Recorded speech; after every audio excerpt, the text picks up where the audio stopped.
The girdle kit includes the girdle and all hardware needed. First, you will need to drill and tap the main bearing bolt holes from 12 to 14 millimeter and install our main bearing stud kit.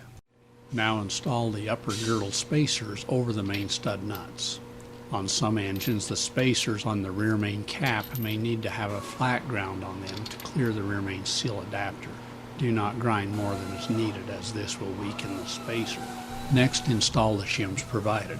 Then, using a straight edge, adjust the shim so that you have from 15 to 30 thousandths clearance between the straight edge and the oil pan rail.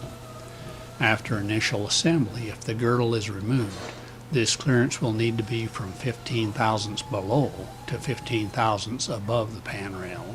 As you install the girdle, make sure you align the cutout for the oil pickup tube with the oil pickup tube hole in the block.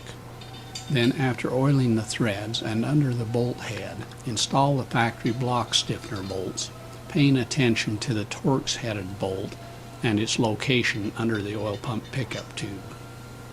Now torque all block stiffener bolts to Cummins factory spec. Now you can install the lower washer and the hardened washer on all but the rear main cap. Next, install the rear main cap spacer bar.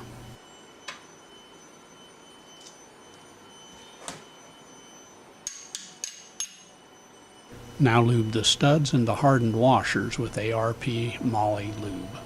Next, install the bottom locking nut and run them down until they are snug. Now clean up all the shavings from the nylon locking nuts. Install the two 12-point nuts on the rear main bearing cap.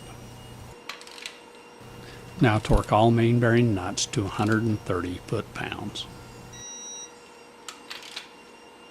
Even after doing all that we can to make clearance for the oil pan, the pan still needs to be modified. We can make this modification for you if you would like.